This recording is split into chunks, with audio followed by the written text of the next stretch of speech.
Guided selling from RingDNA makes your entire sales team more effective by revealing exactly what reps should do and when to do it. Guided selling works by transforming sales data into a curated list of prioritized sales actions. So when reps start their day, they'll never again wonder which prospects and accounts or hot inbound leads to reach out to next. Guided selling even shifts reps' priority in response to real-time buying signals. Finally, even new reps can sell like seasoned ones. Let RingDNA be your guide to success. Learn more at ringdna.com/guided selling.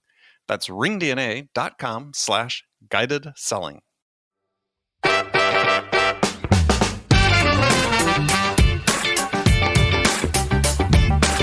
Your performance management can be far more effective if you're also focused at least as much, if not more, on a teachable way, on teaching your expertise, which is sales excellence, to others.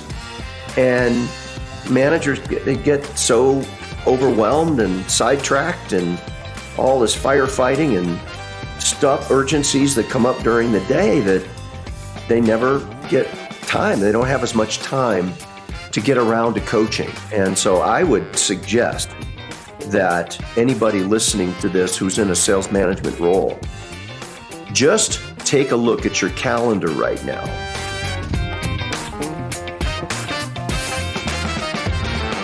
Hi, friends. Welcome to the Sales Enablement Podcast. I'm your host, Andy Paul. Now, that was Kevin Davis. Kevin's the founder of TopLine Leadership and author of the book titled The Sales Manager's Guide to Greatness. And today, Kevin and I are talking about the importance of hiring coachable sellers. And we get into why coachability is becoming even more important than it has been in the past. We'll dig into how to screen for coachability during a job interview and talk about the 3 traits of coachability that, as a hiring manager, you should be looking for. And then we also talk about 3 specific tactics for identifying these coachable sellers. All this and much, much more. Before we get to Kevin, I want to remind you to subscribe to this podcast wherever you listen to it. And if you subscribe, we'd certainly appreciate it if you could also give us your feedback about how we're doing in the form of a review. So thank you. All right, let's jump into it. Kevin, welcome back to the show. Thanks very much, Andy. Great to be here. Great to talk with you again. So where have you been sheltering these past many months? In the Reno Tahoe area. Beautiful. Beautiful. Yeah, it's a nice place to be. Little smoky now. The California fires are drifting over this way, but fortunately, we don't have any fires locally, but it's pretty bad down in the Bay Area. Yeah, well, we'll keep our fingers crossed for you because September is sort of the fire season. Yep, it certainly is. Yeah, so same thing true here in Southern California. It's September, October are the ones you want to watch out for, and the Santa Ana winds start kicking up. So exactly. All right, well, today we're going to talk about the importance of hiring coachable sellers, among some other topics. And this is something you'd written about, and it's interesting.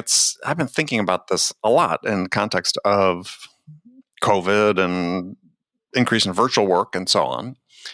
And I've been thinking, I was thinking back to the days that when I was hiring people for positions in Europe and Asia and Australia. I was opening offices in those places and hiring sellers and sales managers there. And certainly coachability was one, but I hear people talking about that a lot, but there were like other characteristics I thought were equally as important. And I'm just curious in your take on that, because I thought, we got somebody remote, they've got to be self-sufficient to some degree, emotionally self-sufficient. They, if not, intellectually self-sufficient on the product. They have to be resilient. They have to be resourceful. So, in addition to coachability, and we're going to dig into that, but I don't hear people talking enough about screening for those characteristics. Right? If you're going to hire a sales team, or if you've moved your sales team virtually, and you think you're going to keep a large chunk of them, if not all of them, virtual for some foreseeable period of time, aren't there more attributes we should be screening for? Absolutely. Obviously, somebody that is self-directed and motivated is essential, because they have to be able to work independently on their own. And having clearly defined process and standards of excellence so that we are not just communicating what we are bare minimums, but I would say our best producers. What does your top salesperson do differently in terms of their skills and wills or attitudes, and really look to that as as some of the qualities and characteristics you need to look for. Well, I was just thinking this in the sort of the larger context is inherent in this whole move to virtual, which was forced on us. We had to do. But we're now making this assumption that everybody has the emotional makeup to work remotely, right? And especially in sales. And it's like, I don't think that's the case. I mean, again, back to when I was hiring people for these offices overseas, I was like, that was really the first thing I was really more focused on is how would these people be able to survive on their own, coming from environments oftentimes where they were working for companies and they were, office based and out in the field, a hybrid type role. And I just wonder, is this really where the rubber's really going to meet the road for companies that continue to sort of push down this virtual road? Is what if, a substantial portion of their team just can't operate in that environment? We're just assuming they can. Well, obviously you're going to have problems. I think if you're managing an outside sales team, they've always been virtual. And, as a manager, you could fly in and join them on important customer meetings and things of that nature. So, you had a chance to observe them. I mean, and so that's, I think one of the big changes is many of the inputs that sales managers had, ways to observe their salespeople in the past have gone away. And, joining a salesperson on an important Zoom meeting, I mean, that's such a small percentage. Of course, the salesperson is going to be well prepared for that, right? It's an important meeting. But what I like to see when I would do a ride along with a salesperson is how are they interacting with all the customers, the other customers that call them? How do, what kind of calls are they receiving during that? I mean, today, if you happen to work with a salesperson, they don't want you riding in their car. That's true. Not for an extended period of time. Yeah, you're back in the other rental car with a mask on, and if you happen to have a customer meeting, you're probably doing it in the lobby of a company, standing 10 feet away from the customer. I mean, so we've lost our ability to observe in many ways that we had in the past, and so getting back to your original question, it's self-directed. It's the people. I think a lot of outside salespeople have already been working in this virtual world. It's the inside salespeople that are now forced to, work from home. That their life is changed. So you do need to pay attention to, what are those? What are their? I mean, do they have kids running around and kids working from home? I mean, there's just so many different issues to deal with in this challenging time. But I mean, according to the research, this is not going to go away, and people can be more productive and make more calls from home. So, well, it's more thoughts about the nature of work itself. We've been office centric by and large, as you said, field salespeople notwithstanding, and so increasingly as we switched to inside sales, we've built up and up and up the sales teams in the offices.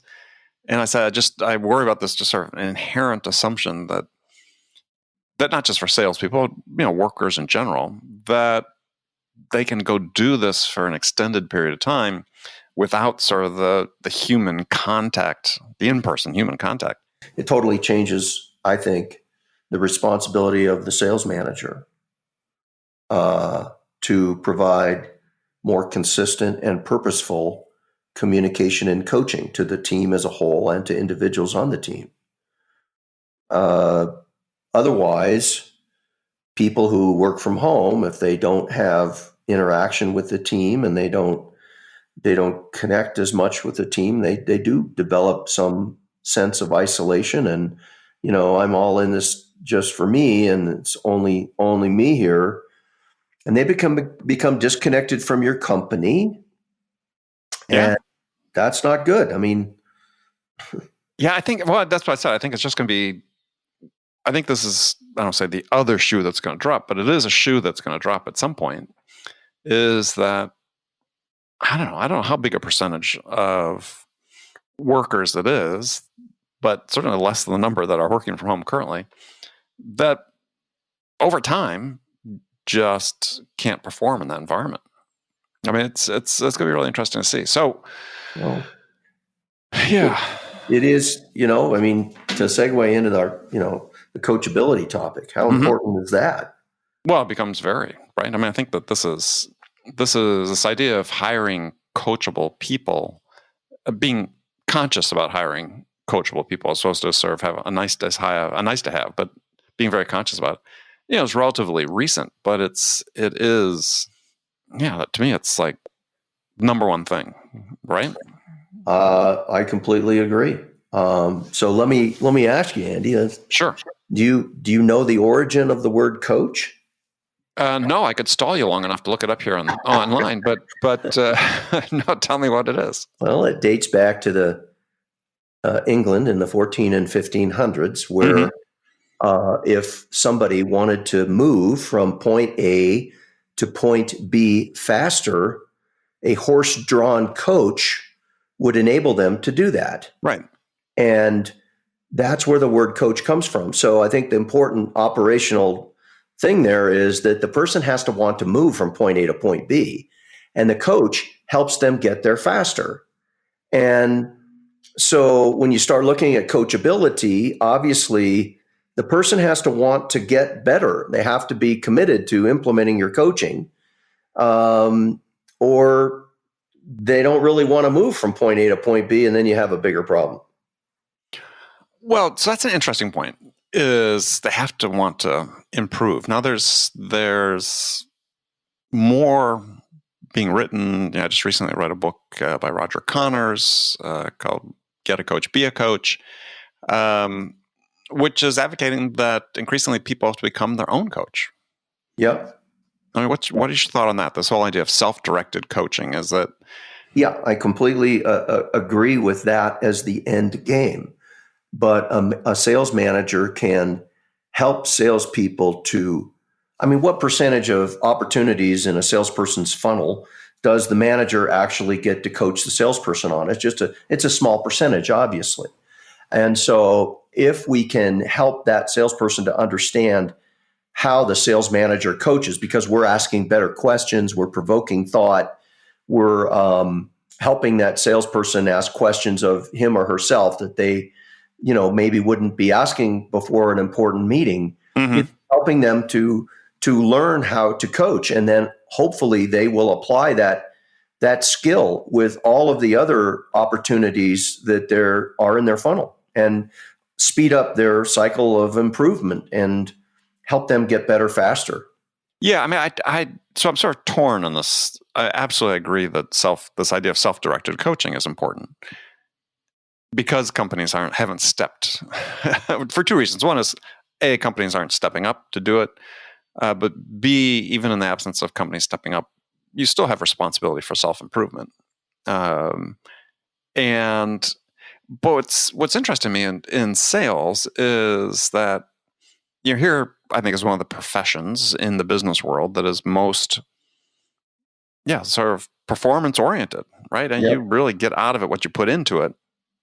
I still feel too small a fraction of people make that investment. And I was wondering, it's because in some respects we keep wanting people to do this, make this investment, because we think that sales actually should be treated as more than a job.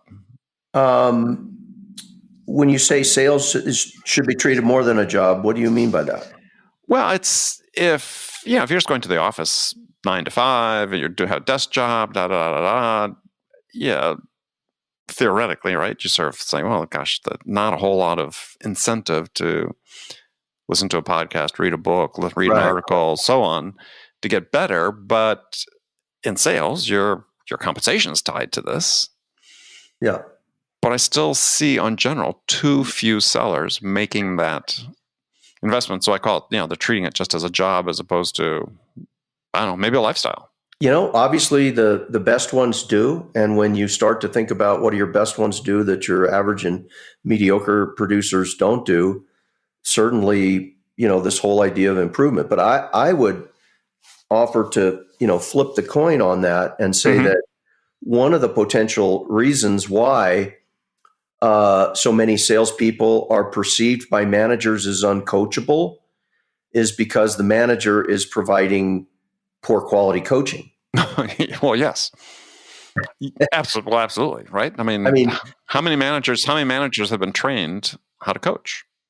Well, yeah. And with the whole pandemic, it's, if you've lost your ability to observe your salespeople in action, the sales manager's natural instinct is to fall back on what they can still see, which is activities and sales results. And that's what I call scorecard coaching. It's a way of, like if you're in the game of golf, if you gave your scorecard to a coach and said, "Hey, what do I need to do to get better?" The coach can't really help you. Well, don't make a bogey on par threes. And yet many managers kind of rely on scorecard coaching now because they have difficulty observing their salespeople in action. And so they're just kind of managing the numbers. So I would advise that managers really look at, getting more involved, making more proactive and purposeful connections with your salespeople individually and collectively. And embrace technology like Ring DNA that provides you the ability with their conversational AI product to record calls and either self-coach them as an individual or for managers surface coachable moments in the calls where you can come in and help your reps get better. Absolutely. You've got to take your time and make sure that you have the technology and the tools to see what's going on and then provide better quality coaching because coaching by the numbers is kind of looking in the rearview mirror. We've got to have the purpose of helping salespeople get better and make sure that the advice we're giving them this month is better than the advice we gave them last month. Well, right. Okay. So that brings up an interesting point because I've raised this question before is if you look at this idea of performance improvement as a process that sellers go through, is I've made this statement before, and I'll ask you this, or I've asked the question before, is if you say, okay, well, if performance improvement is a process and the rate at which a process moves is based on the rate determining step, is that I believe for reps improvement, the rate determining step is just what you said. It's the rate at which their manager gets better. Yeah. Well, I don't think sellers can get better any faster at a rate faster than their manager gets better. Yeah, that's a great observation, Andy. No question. And from a manager's perspective, you can influence your salespeople and you can control yourself. So what can you as a sales manager do better or differently to make a more meaningful connection to each of your salespeople and speed up their cycle of learning?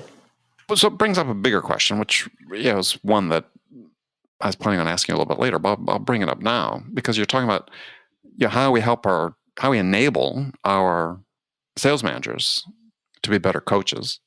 Because the research shows that the most important thing a manager can do to improve the performance of their people is to effective coaching. So you look at our annual spend as an industry on sales training, it's like $20 billion a year, of which a tiny fraction is spent on training sales managers. I had a guest on a show named Peter Economy. He's written a book about first-time managers. He writes for Inc. magazine. And he said the average age at which a person gets their first leadership training is like 41 or 42 years old, after they've been a manager for 10 years on average. Yeah. So we put these people in a job and we expect them to perform but we do nothing to prepare them. And so I've been doing this informal poll of people, and I wrote about it on LinkedIn a couple weeks ago and got a couple handful of responses. But I've been, asking other people, it's like, well, who taught you how to sell? Other than your own experience, what were the big major influences on you in learning how to sell? And invariably, the number one answer is always the coach or manager. Yep. So I'm like, okay, we know that effective coaching is the thing that we can do to provide the biggest uplift in sales performance. We know that we have managers who are not trained to be effective coaches, and yet we spend billions, $20 billion a year on training salespeople.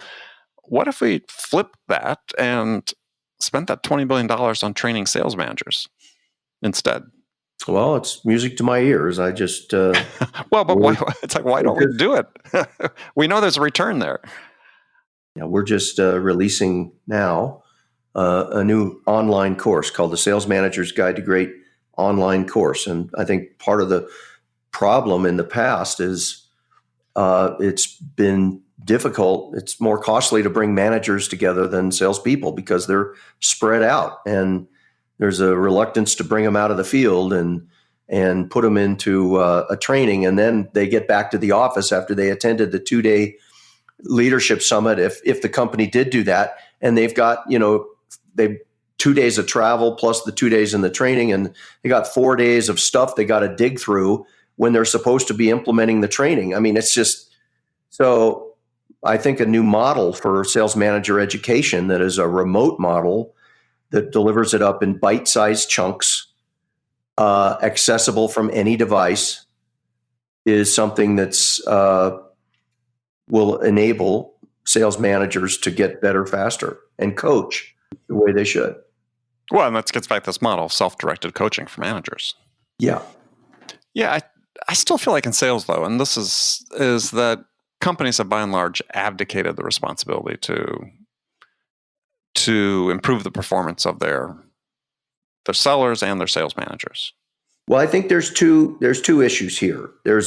Many companies kind of assume that a great salesperson will make a terrific sales manager, but the skills of managing and leading a sales team are completely different than selling skills. That's one point. And then many companies will deliver a general management training program and include the sales managers in the audience, but the sales managers are sitting there in their own minds thinking, managing salespeople is different than managing quality control or production or anything else. So they kind of maybe don't take in as much as they might otherwise because they have this self-perception that they're on an island and they do something that's unique to themselves.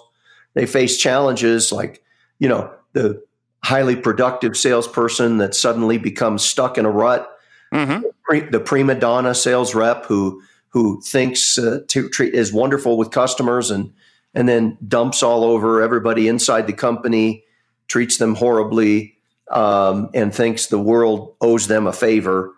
You have the disillusioned beginner, right? I mean, who's kind of hit that wall and isn't seeing the success that he or she thought they would, and how you deal with that. I mean, these are all challenges that are unique to a sales manager's role, and many sales managers haven't really ever been educated on how to do it. In fact, I'll share this. None of them have. Yeah. Go ahead. Eleanor Roosevelt had this quote, which is great. She said, learn from the mistakes of others. You can't live long enough to make them all yourself. Well, so here's a question for you, and this is the topic I'm exploring a lot on the show with other guests, is, in my opinion, we fundamentally manage sales the same way we've been doing it for 100 years. we've got this senior sales leader, VP, CRO, whatever title we give them these days.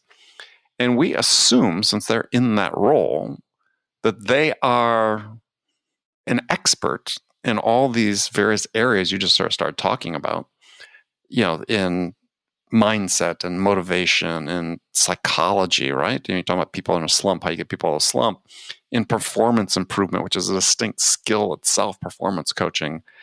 I can sort of create this long list of things that somebody assumes they're the expert in that.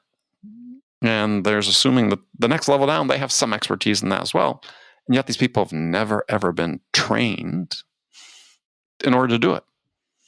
Yeah. It seems like we have to sort of radically rethink how we manage sales. I mean, for instance, do managers need to coach? Why shouldn't we have specialized coaches? We're doing specialized sales roles. We've got BDRs, SDRs, AEs, AMs, CSMs. And it works. It still needs to be fine-tuned and tweaked, but it can work. Why aren't we specializing management roles? Why aren't we specializing staff roles to improve performance? That's a good point. I think I have seen some organizations that have designated the position of sales coach. I've definitely seen that.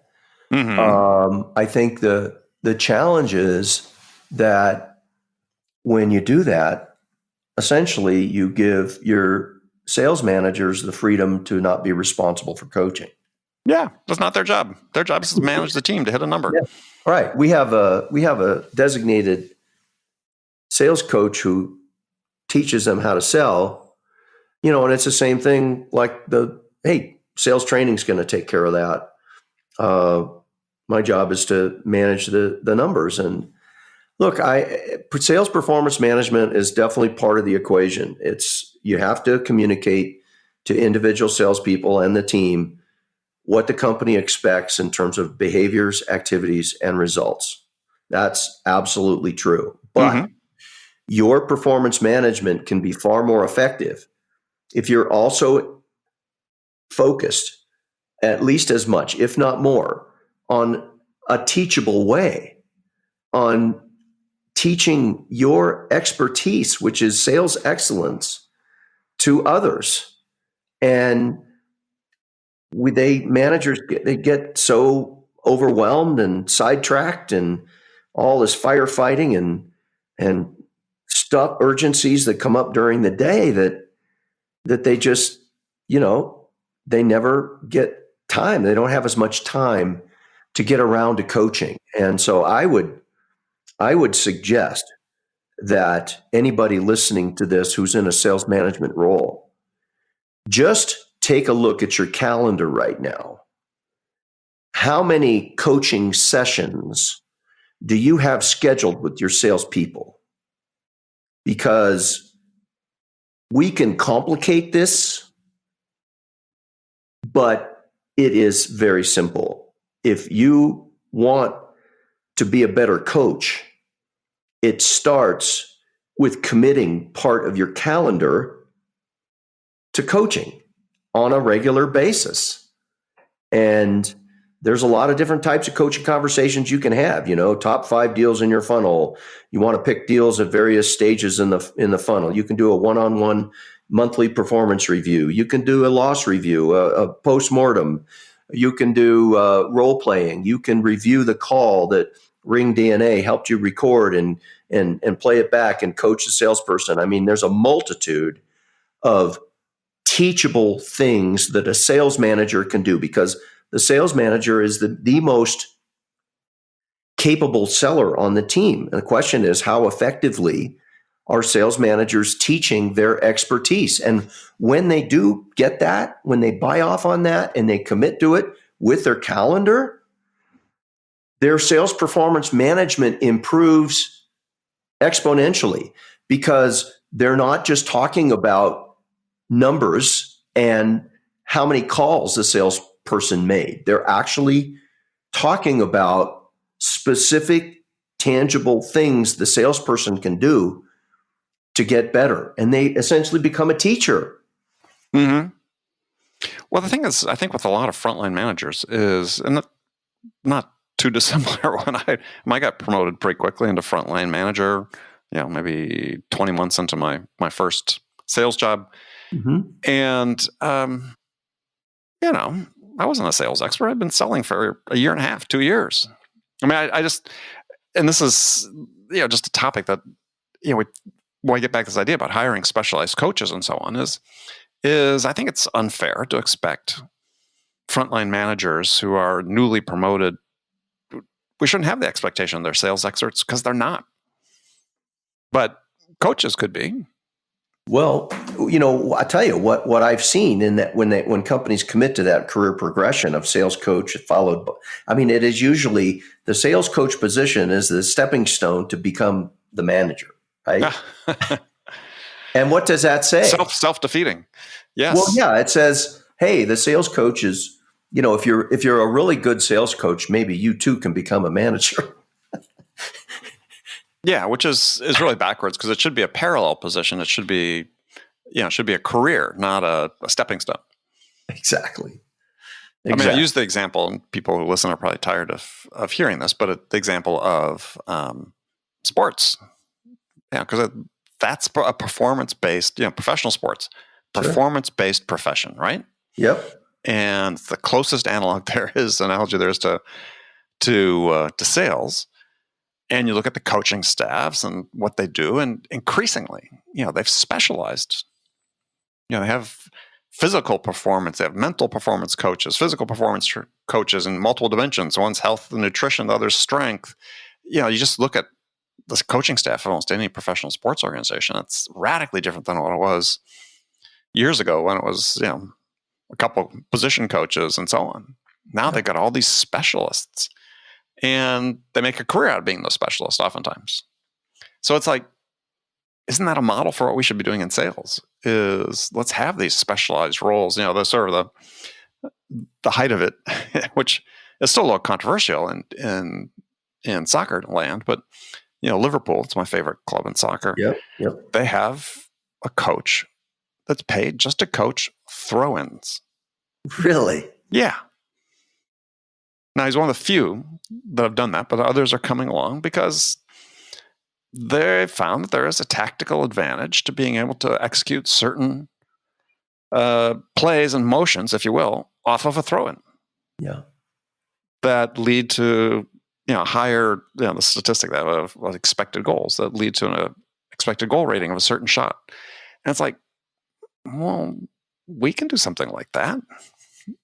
But I think we have this reluctance to invest. The study that we all have seen about sales coaching is 18% uplift in performance through effective coaching, on individual performance through effective coaching. Mm-hmm. 18% pays for a lot of coaches. Yeah. Yes, it does. I mean, every time somebody says, well, we can't afford that, it's like, well, look, can we afford not to, given the sort of state of things right now? Mm-hmm. I mean, state of things being, again, we've all seen the reports, roughly only 50% of reps make their quota year after year, yada, yada, yada. It's like, something should change. Absolutely. All right. I'm just trying to blow everything up. Well, that's your professional role, responsibility. Yeah, muckraker. But it's true, though. I think that we're just stuck. What we've done is we've taken this layer of technology and put it over sales, and we said, oh, this changed everything. And in reality, it's changed nothing. Yep. I don't disagree with that. But, speaking of coaches. Yes. And coachability. Yes. So I was reading Jay Wright, who is the men's head basketball coach at Villanova University. Yep. He has a motto that he uses in recruiting players. Now, he's, by the way, been their head coach for almost 20 years, won 2 national championships. Yep. So an accomplished coach. He says... Yeah, for a tiny Catholic school on the East Coast, yes. He looks for players who are both hungry and humble for coachable. He says, I will only hire coachable people How does he find a coachable salesperson, or coachable basketball player? He looks for players who are hungry and humble. And I think, the hungry part we all get, right? That's somebody who's goal-oriented, driven, and all that kind of stuff. We get that. But the humble, I would think that Coach Wright would want, somebody who's bold and brash, self-confidence to overcome any difficulties. But Coach Wright has a great insight here. He says that humility is essential to coachability. It's a prerequisite, according to Coach Wright. That, and when you think about it, you kind of agree, because the humility is hey, maybe I'm not as good as I can be. And so then I started thinking about, well, geez, maybe sales managers should start looking for candidates that have a little more humility, following Coach Wright's guidance on this. And how do you spot that in an interview process? And I think one of the answers is to ask a candidate, tell me about the biggest loss. And if the candidate kind of blames external factors or other reasons as to why they lost the deal, pricing is too high, those types of things, that's probably not a candidate with the humility to recognize that they are part of the reason that they lost that deal. A lack of skills or a lack of application or execution of what their company taught them to do led them to lose. I don't know. What do you think about that? It's a humility issue. Yeah, well, I think it's a specific type of humility. And so when I was reading that quote from Coach Wright, it struck me as that, and I think this is oftentimes the case in sales and in hiring and so on, is that, yeah, we want somebody that's humble in the sense of, being self-effacing and modest and so on. That's great. But I think in these cases, what we're really talking about is intellectual humility, and which is the ability to acknowledge there are things they don't know. Right. Yeah. And I think in a player, I think that's what Coach Wright was really talking about. It's players that have that sense that, yeah, there are a lot of things I don't know that if I learn will help me get better. And I think back to actually something I posted on LinkedIn a couple of weeks ago, which is still going strong in terms of people reacting to it and commenting on it, was a quote from Kobe Bryant about sort of what he thought was the most important attribute he brought to the game in terms of improvement. And he said curiosity. That's so great. It wasn't spending extra hours in the gym and so on. It was curiosity to learn more about how to, the strategy, tactics, moves, skills, whatever, is never being satisfied that you know it all. Right. And I love this sort of juxtaposition that someone told me recently, which I've been reusing a lot, is that, you want people who are learn-it-alls, not know-it-alls. Well, I think your example of the Liverpool coach who specializes in throwing the ball in is a great example of that. I mean, wow, think about all those players that thought they knew it all. And then all of a sudden a coach came along that specializes in throwing in the ball. I mean, maybe there's some more things about something I've been doing all my life that I don't know. I wonder what this guy or gal can teach me. Yeah, well, absolutely. And this is what I think managers oftentimes are afraid of, right? Is the idea that they're put in these jobs, and again, they presume their managers think that they are the experts. And therefore, if they have to ask for help, they're somehow weak. And this is played out for years in sales. And it's just ridiculous. We can't expect frontline managers or directors or even VPs to be the font of all knowledge about human performance. Yeah. So, you have to be able to open up and be in an environment where you'd say, yeah, there's so many things I want to learn about this. We need more specialists brought in to help us. And I think that, for me at least, as I look at sort of the future of sales and sales management, it's more specialization that can be a more specific benefit to individual contributors. Mm-hmm. Mm-hmm.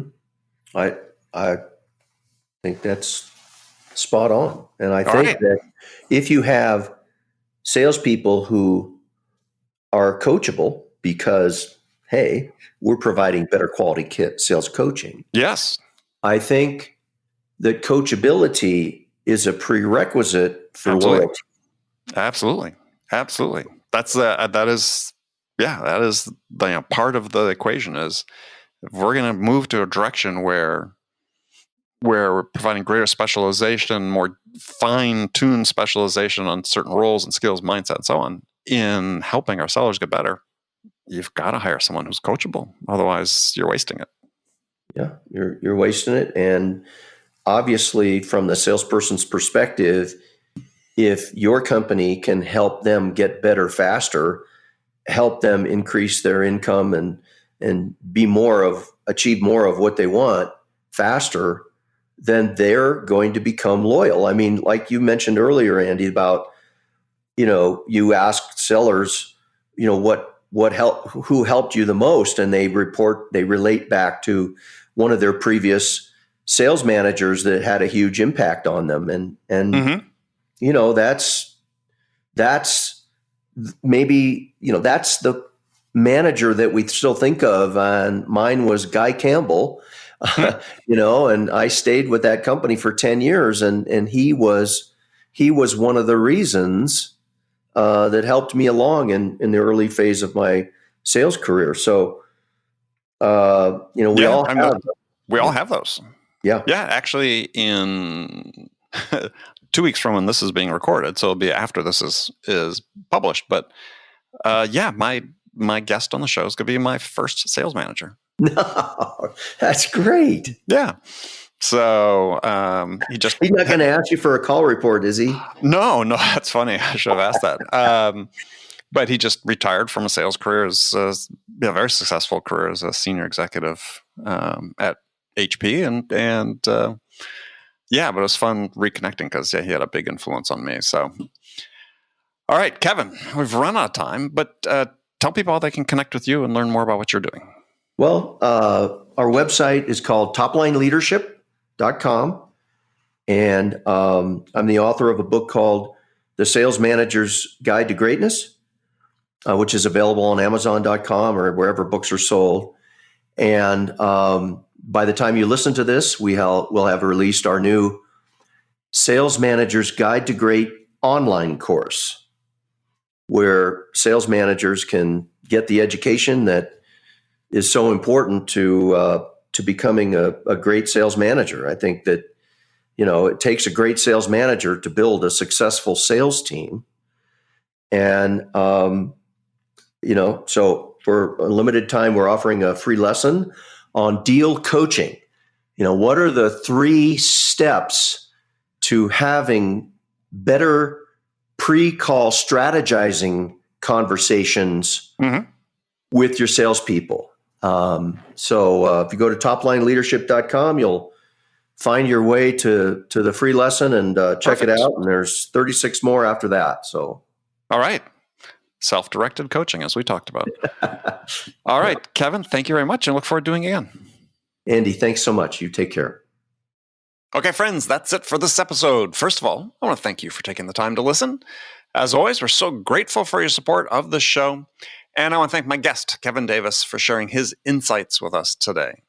If you enjoyed this episode, please subscribe to this podcast, to Sales Enablement with Andy Paul, on iTunes, Spotify, or wherever you listen to podcasts. So thank you for your help. And thank you so much for investing your time with me today.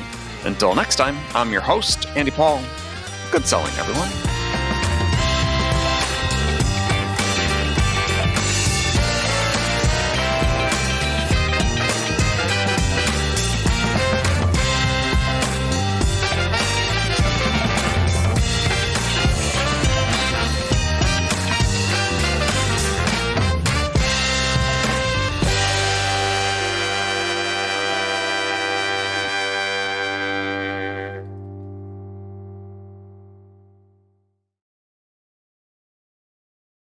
RingDNA is the leading sales enablement platform that uses AI to help scale business growth. Trusted by the top companies across the globe, RingDNA offers a suite of powerful tools for every sales role. The RingDNA Dialer radically improves sales productivity and call connection rates, while guided selling helps reps know exactly what to do and when to do it. Conversation AI uses artificial intelligence to surface the most impactful coaching opportunities in real time. So, no matter where your team is working from, the RingDNA platform can help them exponentially increase call connections, opportunities, and revenue. Learn more at ringdna.com/platform. That's ringdna.com/platform.